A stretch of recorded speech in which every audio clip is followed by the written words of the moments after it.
झूठी दोस्ती। एक घना जंगल था। जंगल में तरह तरह के जानवर रहते थे। उन जानवरों में से भालू और बंदर दोनों बहुत अच्छे दोस्त थे। भालू को बंदर पसंद नहीं था और बंदर को भालू, लेकिन फिर भी दोनों आपस में अच्छे दोस्तों की तरह पेश आते थे। एक दिन भालू बंदर से कहता है, दोस्त, क्या तुम आज स्नान करने तालाब पर नहीं गए? बंदर ने जवाब दिया, नहीं दोस्त। भालू ने पूछा, क्या हुआ? बंदर बोला, कुछ नहीं दोस्त। भालू ने कहा, उस तालाब के पास एक केले का पेड़ है जिस पर बहुत अच्छे केले लगे हैं। तुम्हें केले बहुत पसंद है ना, तो तुम तालाब के पास जाकर देखो, वहां बहुत अच्छे केले हैं। यह सुनकर बंदर भागा भागा तालाब के पास जाता है, लेकिन उसे कोई भी केले का पेड़ नहीं दिखता। तब बंदर मन ही मन सोचता है, इस भालू ने मुझे झूठ बोला। उसने मुझे जानबूझकर बेवकूफ बनाया और मेरा वक्त बर्बाद किया। उसे सबक सिखाना पड़ेगा। यह सोचकर बंदर वापस अपनी जगह पर लौट आता है। बंदर को भालू पर बहुत गुस्सा था, फिर भी उसने नकली मुस्कान के साथ भालू से पूछा, दोस्त, मैं तालाब के पास गया था, लेकिन वहां कोई भी केले का पेड़ नहीं था। तुमने मुझसे झूठ क्यों कहा? भालू ने जवाब दिया, अरे यार, मैं तुम्हें बताना ही भूल गया। कल रात मुझे एक सपना आया था जिसमें मैंने देखा था कि तालाब के किनारे केले का पेड़ था। यह बात मैंने तुम्हें नहीं बताई, माफ करना। भालू मन में सोचता है, हे, ये तो एकदम लालची बंदर है। मैंने जानबूझकर झूठ कहा था। हाँ। एक दिन भालू और बंदर भोजन की तलाश में घूम रहे थे। बहुत दूर चलने के बाद भालू थक जाता है और बंदर से कहता है, दोस्त, मैं तो बहुत थक गया हूं और मुझे बहुत भूख भी लग रही है। अब मैं आगे नहीं चल सकता। भालू की बात सुनकर बंदर मन ही मन सोचता है, यह भालू तो थोड़ी दूर भी नहीं चल सकता और ऊपर से कह रहा है कि मैं थक गया हूँ। इसका आकार देखो, कितना बड़ा है। इसकी भूख तो कभी मिटेगी ही नहीं।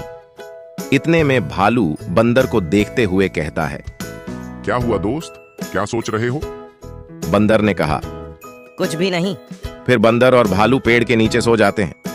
दोनों सो रहे थे कि तभी पेड़ के ऊपर से मांस का एक टुकड़ा और कुछ हड्डियां नीचे गिरती हैं। तुरंत ही भालू हड़बड़ाकर आंखें खोलता है और पास में पड़े मांस और हड्डी को देखकर खुश हो जाता है। वह मन में सोचता है, लगता है कोई शेर या बाघ यहाँ इस पेड़ पर ऊपर भोजन करके गया है और जो बचा कुचा था वह नीचे गिरा गया। मैं ये सारा भोजन खा लूंगा। इतने में बंदर की नींद खुल जाती है। बंदर को देखकर भालू सोचता है, अरे, ये बंदर तो जाग गया और इसने मांस को देख लिया। अब ये सारा मांस खा जाएगा, मेरे लिए कुछ भी नहीं बचेगा। मुझे तुरंत जाकर मांस और हड्डी खा लेनी चाहिए। यह सोचकर भालू तुरंत जाकर वहां पड़ी हड्डी एकदम से निगल जाता है, लेकिन हड्डी उसके गले में फंस जाती है और भालू की लाख कोशिशों के बाद भी वह हड्डी बाहर नहीं आती और इस तरह भालू की जान चली जाती है। सिख। सच्ची मित्रता हमेशा ईमानदारी, विश्वास और पारस्परिक सम्मान पर आधारित होती है। झूठी दोस्ती में दिखावा और स्वार्थ होता है, जो लंबे समय तक नहीं टिकती। जो लोग दूसरों का उपयोग अपने फायदे के लिए करते हैं, वे अंततः अकेले रह जाते हैं। इसलिए हमें सच्चे और भरोसेमंद मित्र चुनने चाहिए, जो हर परिस्थिति में साथ दें और सच्चाई का सम्मान करें। खूनी सियार। काफी समय पहले की बात है। रंगपुर के जंगल में एक शेर रहता था। उसकी बुद्धिमानी और अच्छे स्वभाव के कारण जानवरों ने उसे जंगल का राजा बना दिया था। उसकी सभी जानवरों से अच्छी दोस्ती थी, लेकिन पिछले कुछ समय से एक शियार उसकी कुछ ज्यादा ही सेवा में लगा हुआ था। ये क्या है? शेर ने पूछा। ये शिकार मैं आपके लिए लाया हूँ। सियार ने कहा। ये शिकार तुमने कहां से किया? मैं पड़ोस के जंगल में गया था, जहाँ से शिकार करके लाया हूँ। यदि आपको लगता है कि मैंने आपके जंगल में शिकार किया है तो ऐसा नहीं है। अपने जंगल में किसी जानवर का शिकार मैं नहीं करता हूँ। ओह, ये तो अच्छी बात है, लेकिन मैं मरा हुआ शिकार नहीं खाता हूँ। मैंने अभी इसका शिकार किया है। इसका मांस बिल्कुल ताजा है। आजकल तुम मेरी बहुत सेवा और खातिरदारी कर रहे हो, क्यों? कोई बात है क्या? कोई गड़बड़ तो नहीं की? आप जंगल के राजा हैं। आपकी सेवा करके मुझे बहुत खुशी मिलती है। वैसे भी हम आपकी सेवा नहीं करेंगे तो किसकी करेंगे? अच्छा अच्छा, ज्यादा चापलूसी करने की जरूरत नहीं है। शिकार ताजा है, लेकिन आश्चर्य की बात है कि इसमें खून नहीं है। उसी समय चिंकू खरगोश और मीकू हिरण शेर के पास पहुंचे। तुम दोनों एक साथ आए हो, क्या बात है? जंगल में सब ठीक है ना? कुछ ठीक नहीं है, हम लोगों को एक बहुत बड़ी समस्या है। जंगल में ऐसा क्या हो गया? पिछले कुछ समय से जंगल में हमारे साथी गायब हो रहे हैं। ये तुम क्या कह रहे हो? मैं सच कह रहा हूँ, आप मीकू भाई से पूछ लीजिए। यकीन ना हो तो। हाँ, चिंकू सही कह रहा है। मेरा एक जिगरी दोस्त था, वो भी अचानक से कुछ दिनों से गायब है। ठीक है, मैं इसका कोई उपाय करता हूँ। शेर शिकार करने के लिए निकलने ही वाला था कि उसके पास सियार आ गया। राजा जी, ये लीजिए, मैं आपके लिए हिरण का शिकार करके लाया हूँ। बहुत अच्छा। देखो, मैं तुम्हारे बारे में ही सोच रहा था। क्या हो गया? जंगल में बहुत सारे जानवर गायब हो रहे हैं। ये सब कैसे हो रहा है? कुछ समझ नहीं आ रहा। मैं चाहता हूँ कि तुम इसका पता लगाओ। इस काम के लिए मैं तुम्हें मंत्री बना देता हूँ। आपका बहुत बहुत शुक्रिया, आपने मुझे इस लायक समझा। मंत्री बनाए जाने पर सियार बहुत खुश होता है। हे, आज मैं बहुत खुश हूँ। राजा को मुझ पर जरा भी शक नहीं हुआ, तभी तो उसने मुझे जंगल का मंत्री बना दिया। मजा आ गया। अब तो मैं किसी भी जानवर का शिकार कर सकता हूँ। अब मेरे खिलाफ बोलने की किसी की हिम्मत नहीं होगी। दूसरी ओर सियार को मंत्री बनाए जाने से जानवरों में रोष था। मीकू और चिंकू दोनों आपस में बात करते हैं। राजा ने सियार को मंत्री बना दिया है, मुझे तो उस पर ही शक है। वो निर्दोष होने का नाटक कर रहा है। तुम ऐसा कैसे कह सकते हो?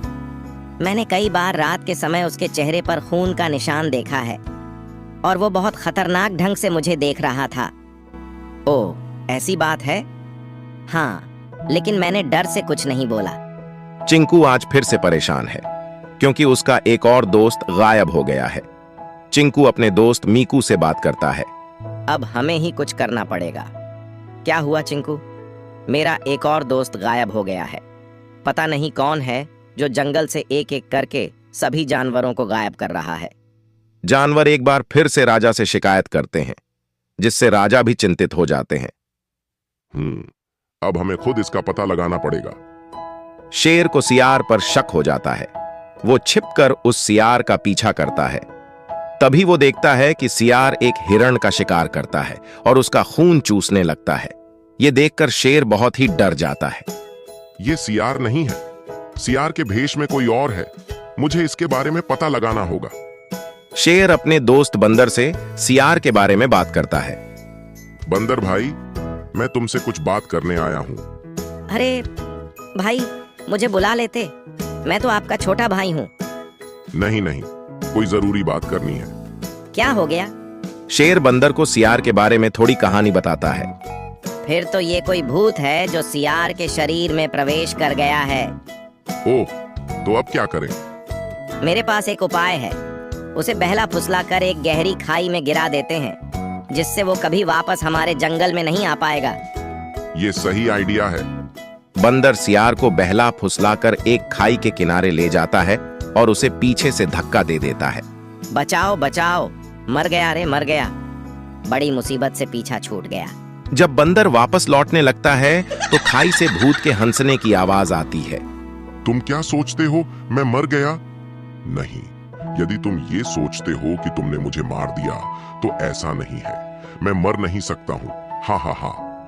सियार की आवाज सुनकर बंदर डर जाता है और वो तेजी से वहां से भाग जाता है और शेर को पूरी कहानी बताता है। क्या ऐसा कैसे हो सकता है? वो सियार नहीं है, सियार के भेष में भूत है। वो खाई में गिरने के बाद भी उससे बाहर निकल आया। ओह, ये तो बहुत गंभीर मामला है। अब हम क्या करेंगे? मुझे कुछ सोचने दीजिए। हाँ, मेरे पास एक उपाय है। अच्छा, क्या उपाय है? बचपन में मेरे चाचा कहते थे कि गंगा जल से भूत से मुक्ति मिल जाती है। ओह, यदि ऐसा है तो हम ये उपाय तो कर ही सकते हैं। वो कैसे? बस तुम किसी तरह से गंगा नदी से जल लेकर आओ, बाकी काम मैं करूंगा। ठीक है, मैं अभी जाता हूँ और गंगा जल लेकर आता हूँ। शेर भाई, मैं गंगा जल लेकर आ गया। शाबाश, बहुत अच्छा। देखो, कुछ देर में यहाँ सियार आने वाला है, इसलिए तुम छिप कर रहो। जब मैं कहूंगा तो तुम बाहर आ जाना। सियार को यह पता नहीं है कि हम उसे खत्म करने की योजना बना रहे हैं। ठीक है, आओ आओ, तुम्हारा ही इंतजार था। क्या बात है, आप मेरा आज इंतजार कर रहे हैं? बस तुम्हारे बारे में कुछ योजना बनाई है। सियार जैसे ही शेर के पास आता है, शेर उस पर हमला करके उसकी गर्दन पकड़ लेता है और फिर वो बंदर को पुकारता है। दोस्त जल्दी से आओ। बंदर शेर के पास गंगा जल लेकर आता है। अब तुम जल्दी से इसे जल पिलाओ। तभी सियार उसके चंगुल से निकलने की कोशिश करता है। देखो, भागने की कोशिश मत करो, वरना मैं तुम्हें यहीं खत्म कर दूंगा। अभी पीता हूँ, अभी पीता हूँ। सियार गंगा जल पी लेता है। तभी उसके शरीर से रोशनी निकलती है बचाओ, बचाओ, बचाओ।